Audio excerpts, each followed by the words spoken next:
Dans cette leçon, on va voir le son. J'adorais, j'attendais depuis le début pour faire cette blague. Donc du coup, on va voir le son et on va voir avec Julien qui est une personne avec qui je travaille souvent. Donc moi, quand je finis mes montages, je lui envoie le son. Exactement la même situation dans laquelle on est là.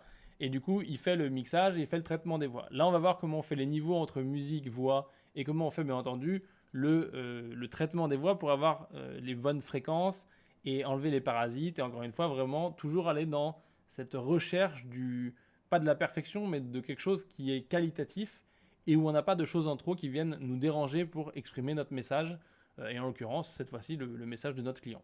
Dans cette leçon, je vais t'apprendre à faire le mixage de ton projet, à faire tes niveaux sonores. On va voir un petit peu quelles sont les normes à respecter, que ce soit sur Internet ou en télévision. Et on va surtout travailler avec deux outils essentiels au mixage, c'est le compresseur et l'égaliseur.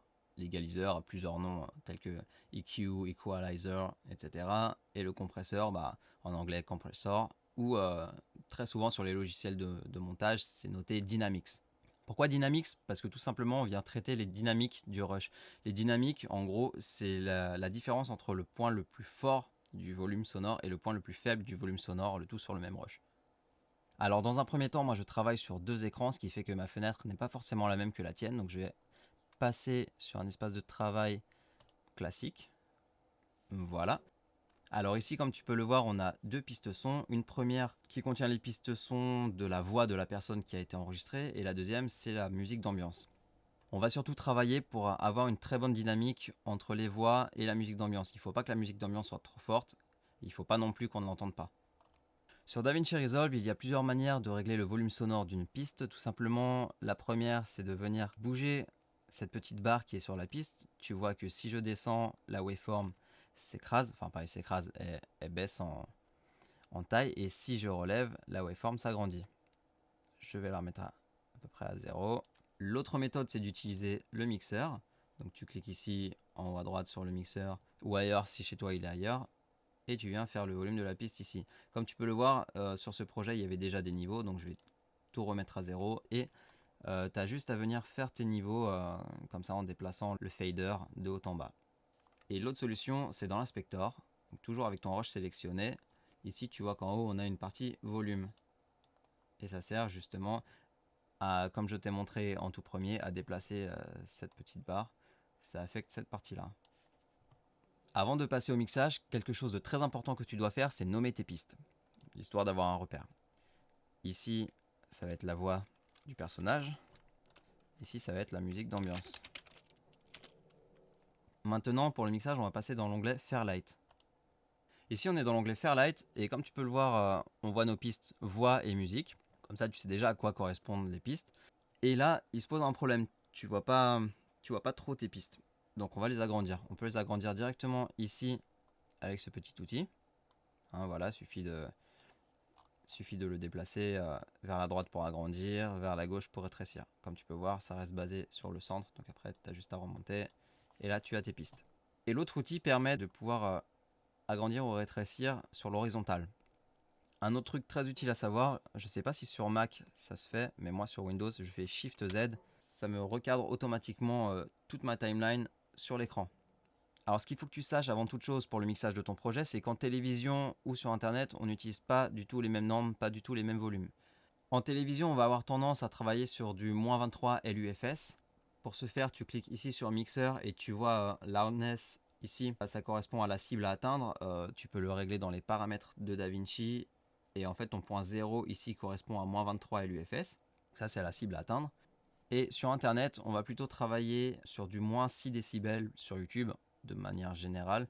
Donc là, on va avoir besoin surtout du mixeur et de voir la tranche master, donc celle-ci, la M1, et de faire en sorte que ça module aux alentours de -6 décibels.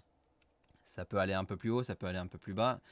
Ce qui est essentiel, c'est que ça module en moyenne à -6 décibels. Pourquoi -6 décibels? Là, on va parler théorie.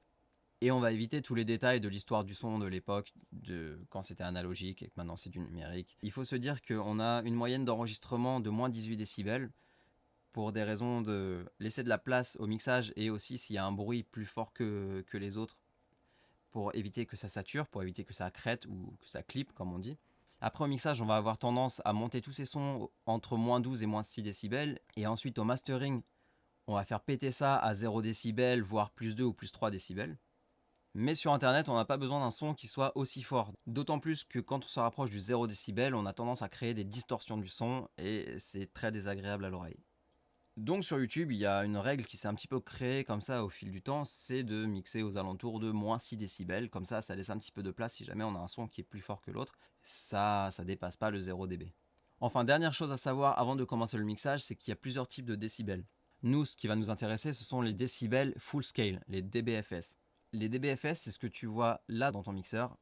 Donc tu l'auras compris, nous ce qu'on veut, c'est que notre voix module à moins 6 décibels et ensuite notre musique de fond, elle doit s'entendre, mais elle doit pas être trop forte. Donc on va créer une règle, on va espacer tout ça d'à peu près moins 18 décibels, entre moins 12 et moins 20 décibels, je dirais. En fait, tout ce qui est agréable pour l'oreille. Il ne faut pas qu'elle soit trop forte, il ne faut pas qu'elle soit trop faible, et on va voir ensemble tout de suite comment gérer ça.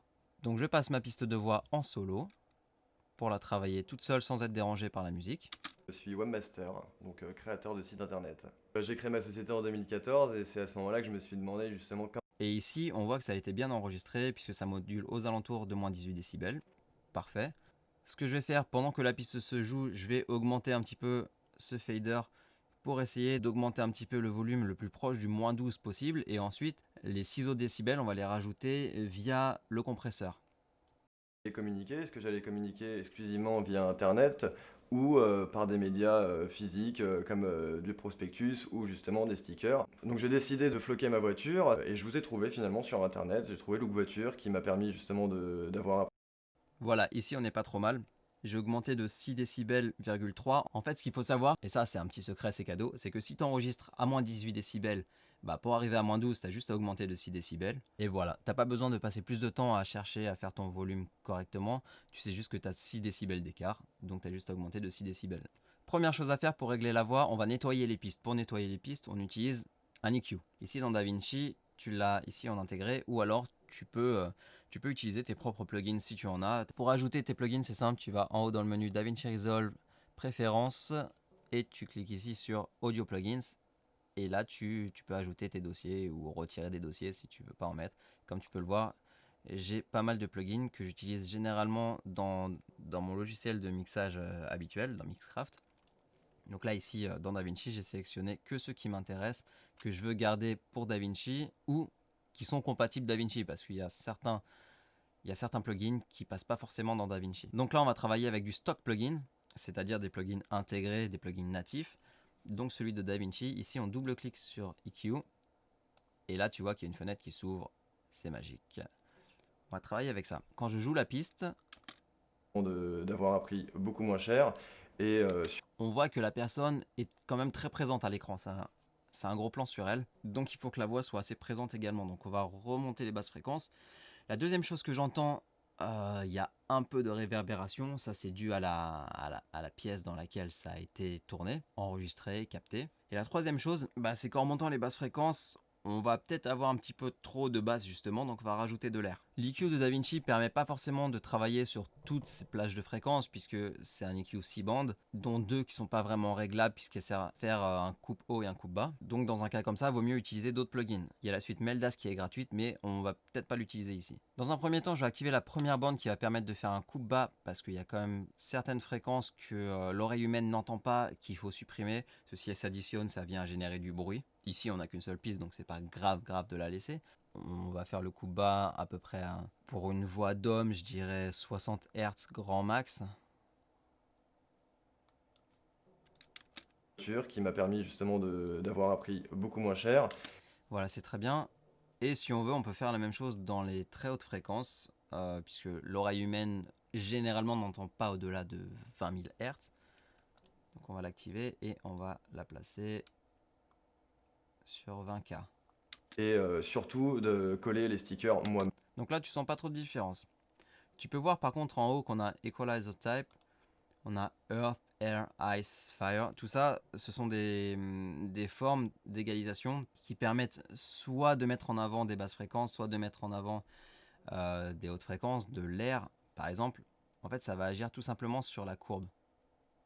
Comme on peut le voir ici, Je vais te faire écouter en direct ce que ça fait. De coller les stickers moi-même de façon très simple. Ça fait maintenant 5 ans que j'ai marqué ma voiture et c'est vrai que ça m'a apporté beaucoup en termes de... Moi maintenant, ce que je veux, c'est quand même retirer cette reverb qui me dérange. De tête, je sais qu'elle est entre 250 et 1000 Hz, donc on va activer une bande plutôt vers le milieu, vers les mids, donc soit la 3, soit la 4. On va activer la 3 ici. On va lui lever son gain énormément, quand même assez drastiquement pour pouvoir aller chercher la fréquence tranquillement.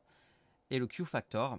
Le Q-Factor, en gros, la précision de ce qu'on vient chercher. Donc là, par exemple, si j'augmente mon Q-Factor, bah, on voit que ça se précise. Et si je le baisse, on voit que ça vient chercher quand même beaucoup d'autres fréquences avec. Moi, ce que je veux, c'est l'avoir au maximum. Voilà. Et ce qu'on va faire ici, on va se balader dans les fréquences pour chercher des fréquences qui nous dérangent vraiment. Il peut y en avoir plusieurs. Et en général, ces fréquences sont des harmonies. Donc, sur cet EQ, ça va pas être possible. Mais sur d'autres EQ où on peut paramétrer plusieurs bandes, pour trouver toutes les autres fréquences qui dérangent assez facilement, on fait x2. Admettons que la fréquence qui nous dérange ici, c'est 200 Hz. Bah, il va y avoir une harmonie à 400 Hz, une harmonie à 800 Hz, une harmonie à 1600 Hz. Et des harmonies, il peut y en avoir plusieurs, mais après, il ne faut pas toutes les supprimer, puisque sinon on perd du caractère. Là, on va écouter, on va se balader. Qui m'a permis justement d'avoir un prix beaucoup moins cher et surtout de coller les stickers moi-même de façon très simple. Ça fait maintenant 5 ans que j'ai marqué ma voiture et c'est vrai que ça m'a apporté beaucoup. Ici, vers le 380 Hz, je pense que c'est ce qui me dérange le plus. Je vais continuer aussi à me balader un peu plus loin pour voir ce qu'on a d'autre. En termes de contact, en termes de clients, c'est vrai que quand je suis sur l'autoroute, j'ai des gens qui me font un petit signe comme ça.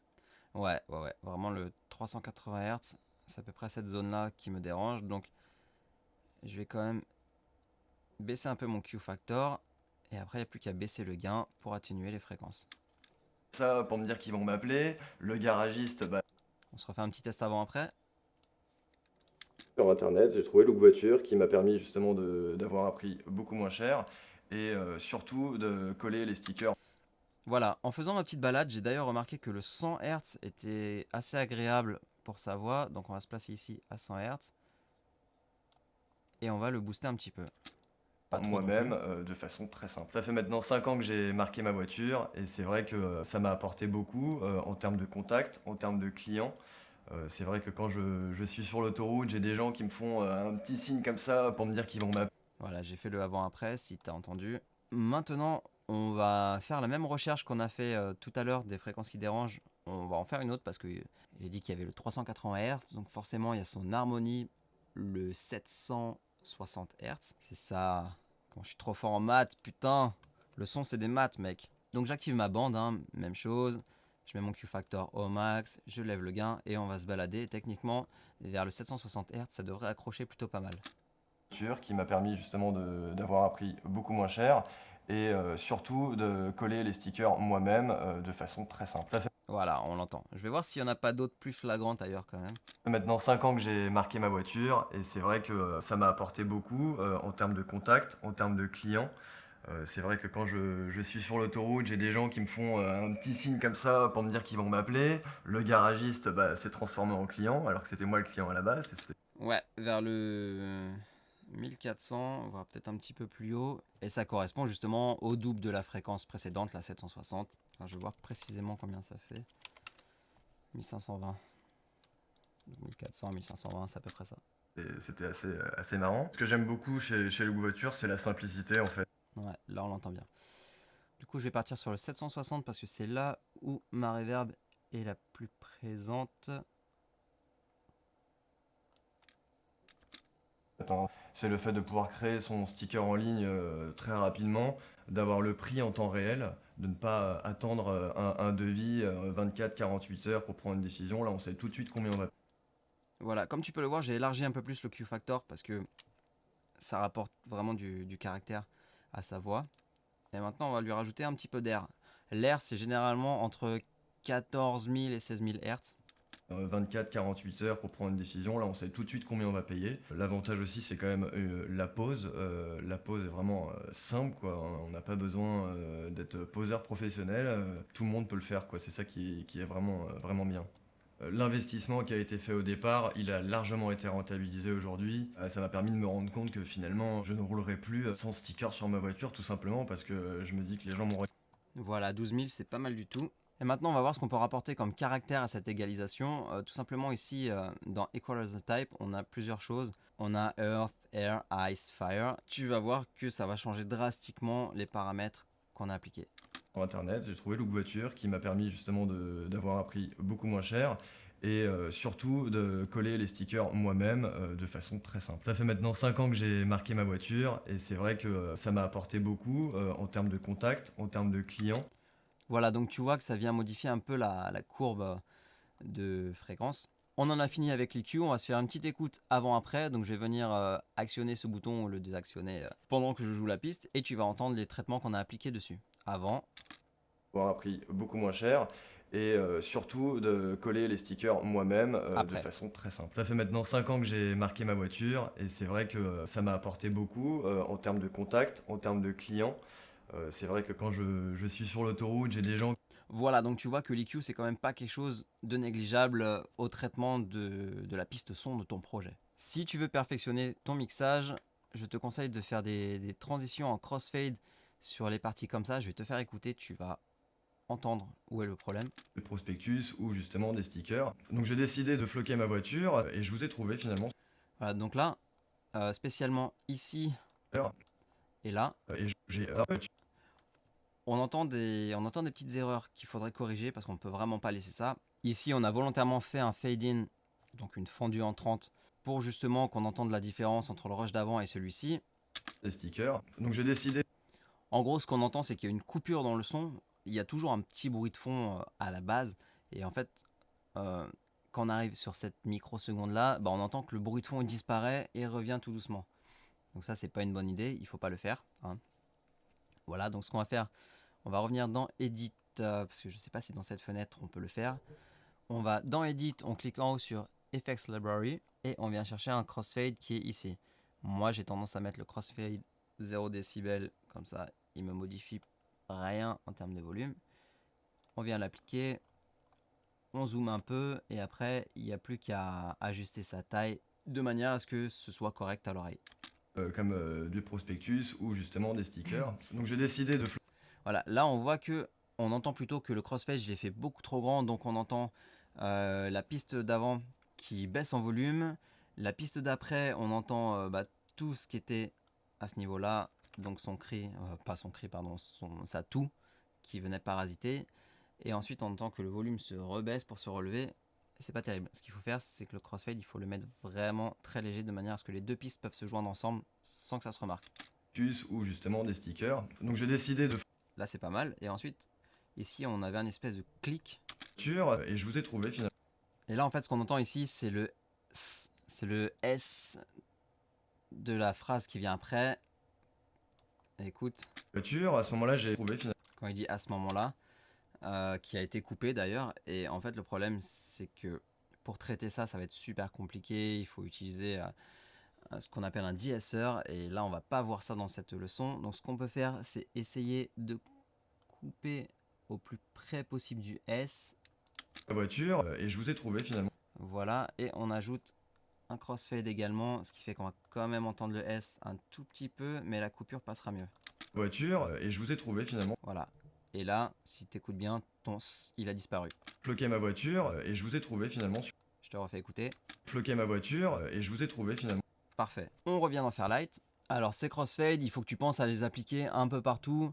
Un peu partout où tu as des coupures. Là, je vais pas le faire, ça va me prendre trop de temps et c'est pas le sujet de la leçon, mais pense à le faire. On va voir maintenant le compresseur. Donc ici, comme je t'ai dit, ça s'appelle Dynamics. Tu double-cliques sur Dynamics et là, tu as ton compresseur qui s'ouvre. Tu viens l'activer en cliquant ici sur compresseur. Et le but du compresseur, ça va être d'écraser tes dynamiques. Pas trop non plus, il faut que ça reste audible. Le compresseur se compose de plusieurs parties. Nous, on va s'intéresser qu'à certaines d'entre elles. Input, c'est le volume d'entrée. Comme tu peux le voir quand je joue la piste. je vous ai trouvé finalement sur internet. J'ai trouvé Look Voiture qui m'a permis justement de Ça module ici. Output, c'est justement ce qui va ressortir après traitement. Gain Reduction, ça c'est très important pour nous puisque ça va nous permettre de configurer la sortie et le Make-up Gain. Le Make-up Gain, ça va être le volume de sortie, ça va être ce qu'on va rajouter en sortie. Ensuite, le Threshold, ça va être ce qu'on va venir chercher. On va se dire, voilà, il y a un seuil, tout ce qui dépasse ce seuil, on va l'atténuer. On va l'atténuer grâce au ratio qui est ici. Et en fait, plus ce chiffre sera élevé, plus on va venir réduire les décibels qui dépassent. L'attaque, ça va être à quel moment le compresseur va agir quand ça va dépasser le seuil. Et la release, ça va être le temps de relâchement du compresseur, le temps qui doit se passer avant que le compresseur ne fasse plus effet. Donc dans un cas comme ça, ce qu'on veut, c'est quand même une attaque relativement rapide, pas trop non plus, on va dire 1 milliseconde, c'est pas mal, et une release assez lente, on va dire près de 200 millisecondes, ça devrait être plutôt pas mal. Le threshold, on va le régler par rapport à l'input. Donc là, tu vas jouer ta piste et tu vas voir ce qui se passe ici au niveau de l'input, et tu vas essayer de repérer un petit peu à quel moment ça module, enfin à quelle moyenne ça module et à quel moment ça dépasse. Je vous ai trouvé finalement sur internet, j'ai trouvé Look Voiture qui m'a permis justement d'avoir un prix beaucoup moins cher et surtout de coller les stickers moi-même de façon très simple. Ça fait maintenant 5 ans que j'ai marqué ma voiture. Donc là on l'entend, on arrive dans une zone qui est assez forte quand il dit ça fait maintenant 5 ans. On a l'habitude de moduler à ce niveau-là et quand il dit ça fait maintenant 5 ans, on module un petit peu plus haut. Donc ça va être quelque chose où le compresseur va devoir s'appliquer. Comment bien utiliser un compresseur? Je te conseille de te mettre directement sur une piste qui est beaucoup trop forte. Par exemple celle-ci, on le voit à la waveform. Voilà, hop. Comme ça, pour me dire qu'ils vont m'appeler, le garagiste s'est transformé en client alors que c'est... Voilà, et on voit qu'ici ça arrive à vers moins 12, moins 13, moins 14 décibels. Alors que sur les autres pistes, on module quand même aux alentours de moins 20, moins 22. Donc ce qu'on va faire tout simplement, on va régler notre compresseur à un seuil à ce niveau-là. Donc nous on est aux alentours de moins 20. client. C'est vrai que quand je suis sur l'autoroute, j'ai des gens qui me font un petit signe comme ça pour me dire... Sur cette partie, en fait le compresseur de DaVinci n'est pas très précis. On va surtout regarder le gain reduction pendant qu'on baisse le threshold et ça va nous donner des indices à quel moment ça commence à compresser. Donc là, tu mets play. Quand je suis sur l'autoroute, j'ai Tu des gens baisses qui un me peu font ton un threshold. petit signe comme ça pour me dire qu'ils vont m'appeler. Le garagiste s'est transformé en client. Et là, tu vois que ça commence à moduler dans le gain reduction. Ça veut dire qu'on arrive au seuil où ça commence à compresser. À ce moment-là, tu vas baisser un petit peu plus ton threshold pour être sûr de bien avoir ces zones-là. Et tu vas augmenter ton ratio en fonction de ce que tu veux compresser. Pas trop non plus. Il faut quand même que ça reste audible. Par exemple, si je le mets à 20 pour 1, on va carrément écraser toute la dynamique. Écoute. Ou en termes de contact, en termes de clients. C'est vrai que quand je suis sur l'autoroute, j'ai des gens qui me font un petit signe comme ça pour me dire qu'ils vont m'appeler. Le garagiste s'est transformé. Voilà, là c'est un peu trop compressé. Quelque chose d'assez utile sur une voie, je dirais un ratio de 3 pour 1.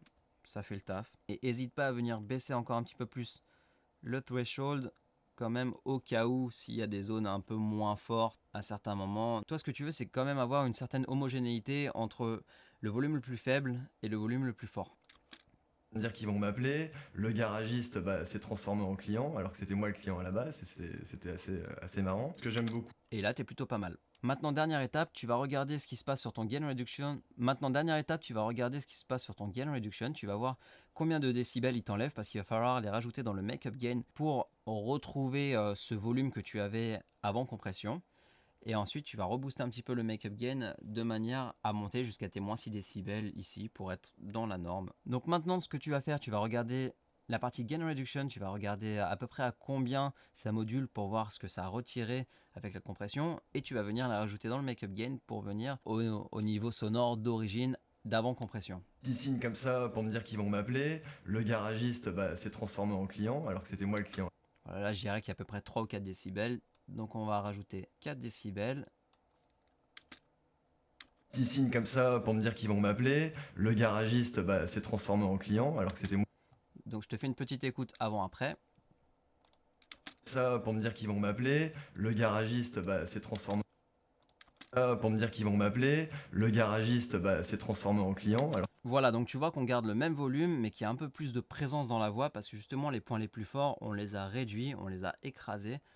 On a écrasé les dynamiques, d'où le nom Dynamics sur la plupart des compresseurs. Ce qui te donne l'impression que tout ce qui était plus faible à l'origine est plus fort maintenant. Maintenant, pour t'approcher des moins 6 décibels recommandés pour mettre ta vidéo sur YouTube, tu as deux solutions. Soit tu le fais sur la tranche master ici, soit tu le fais sur ta piste de voix. Toi, pour un projet comme ça, tu as une voix, une musique de fond. Je te conseille de le faire directement sur ta piste de voix. Comme ça va te permettre de pouvoir ajuster correctement ta musique de fond et ensuite, tout à la fin, on passera sur la piste master et on baissera le volume ou on lèvera en fonction de s'il y a besoin. Donc tu te replaces ici sur ton compresseur Et si tu te rappelles ce que je t'ai dit tout à l'heure, on est passé de moins 18 à moins 12 en rajoutant 6 décibels. Maintenant, de moins 12 à moins 6, il y a encore 6 décibels d'écart. Donc on les rajoute. Là, on a rajouté 4 décibels au make-up gain. Donc 4 plus 6, ça fait 10. On monte à 10 décibels. Un petit signe comme ça pour me dire qu'ils vont m'appeler. Le garagiste, bah, Et tu le vois ici, on module aux alentours de moins 6 décibels. C'est parfait. Si jamais tu vois que ça crête un peu plus, ça pour me dire qu'ils vont m'appeler. Le garagiste, bah, comme là on est monté à peu près à moins 3, moins 4 décibels, ça c'est parce qu'il faut que tu pousses un peu plus ton ratio ou ton threshold dans ton compresseur. Moi je te conseille de d'abord baisser ton threshold. Ça sert à rien de trop écraser avec le ratio. ça pour me dire qu'ils vont m'appeler. Le garagiste, bah, s'est transformé en client alors que c'était moi le client. Et voilà, là on est plutôt pas mal. Donc tu as fini pour ta piste de voix. Elle est parfaite. Maintenant il faut que tu fasses le niveau entre ta voix et ta musique. En termes de clients, c'est vrai que quand je suis sur l'autoroute, j'ai des gens qui me font un petit signe comme ça pour me dire qu'ils vont m'appeler. Pour ta piste musicale, tu peux faire le même process. Tu peux régler l'EQ, tu peux régler le compresseur si jamais tu as trop de dynamique dans ta musique. Mais d'une manière générale, quand tu utilises une musique, elle est déjà traitée. Donc ça va servir plus ou moins à rien de faire ça là tout de suite, sauf si vraiment tu veux rapporter une couleur spéciale, une ambiance assez colorée à ton mix. Comme par exemple en sound design, si tu vois que le personnage arrive au niveau d'une porte, bah, tu vas avoir tendance à laisser que les basses fréquences, puisque quand la porte est fermée, bah, t'entends pas toutes les fréquences, t'entends uniquement les basses fréquences. Ici, c'est une vidéo très simple en face cam, il n'y a pas besoin de faire tous ces effets. Donc tu vas jouer tes pistes et tu vas essayer de trouver un niveau qui te semble assez correct, de manière à ce que la musique ne recouvre pas la voix et de manière à ce que la musique s'entende quand même. On doit essayer de garder un écart de entre 18 et 24 décibels entre la musique de fond et la voix pour que ce soit pas perturbant. Cher et surtout de coller les stickers moi-même de façon très simple. Ça fait maintenant 5 ans que j'ai marqué ma voix. Bon, sur ce projet, ça a été tellement bien géré que la musique de base respecte le niveau. Je vais te montrer ce que ça donne si elle est trop forte et je vais te montrer ce que ça donne si elle est trop faible. Beaucoup moins cher et surtout de coller les stickers moi-même de façon très simple. Ça fait maintenant 5 ans que j'ai marqué ma voiture. Donc là, tu l'entends? Tu l'entends que la musique est beaucoup trop forte. En fait, on entend pratiquement que la musique, on n'arrive plus à se concentrer sur la voix. Et je vais faire la même chose en la baissant. Et c'est vrai que ça m'a apporté beaucoup en termes de contact, en termes de clients. C'est vrai que quand je suis sur l'autoroute, Là, qu'est-ce que tu entends? Tu entends la musique, certes, mais vraiment de manière très basse. Et du coup, bah, ça va venir faire ressortir tous les défauts qu'il y a dans la voix. Tu vas entendre les bruits de fond, tu vas entendre tous les petits pops, tu vas entendre des s qui est en trop. Bref, si la musique est trop faible, bah, ça va mettre en valeur tous les défauts qu'il y a. un petit signe comme ça pour me dire qu'ils vont m'appeler. Le garagiste bah, s'est transformé en client alors que c'était moi le client à la base. C'était assez marrant. Ce que j'aime beaucoup chez Look Voiture, c'est la simplicité en fait, hein. C'est le fait de pouvoir créer son sticker en ligne très rapidement. Là, on est plutôt pas mal. Il y a à peu près une vingtaine de décibels entre les deux. C'est correct. Ok, à ce stade, tu as terminé ton mixage pour ton projet. Maintenant, je vais te montrer deux autres solutions pour faire tes volumes. J'en ai pas parlé au début de la vidéo parce que c'était pas ce qui nous intéressait, mais c'est quand même utile de le savoir. Tu as la possibilité de faire tes volumes au clip par clip. Mais là, comme on a beaucoup de clips, comme tu peux le voir, c'est pas vraiment ce qui va t'intéresser pour ça. Mais c'est bon de le savoir. Enfin, c'est pas du tout la bonne manière de procéder. Donc là, tu cliques sur Inspector et tu vas régler ton volume. Par exemple, tu vas mettre ta piste à -8 et tu veux que tout le reste soit aussi à -8. Donc, il faut que tu fasses ça sur chacune des pistes. Si tu veux l'astuce pour aller plus vite, tu fais clic droit, copie, tu sélectionnes tes autres pistes, clic droit, Past Attributes, et tu viens juste cliquer ici sur volume, hop, et comme tu peux le voir, ça applique le volume que tu as copié sur toutes tes autres pistes. Ça, c'est une première option. La deuxième solution, c'est de faire une automation. Et l'automation, ça va permettre de remplacer le compresseur dans certains cas, mais c'est super long.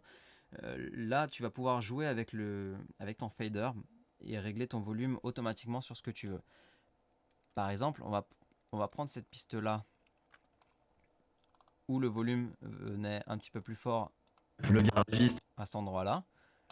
On va cliquer ici sur sur les deux petits trous. Alors, je ne sais pas si c'est des roues. Tu vas activer fader et ici dans automation, tu te mets sur write, qui veut dire écrire.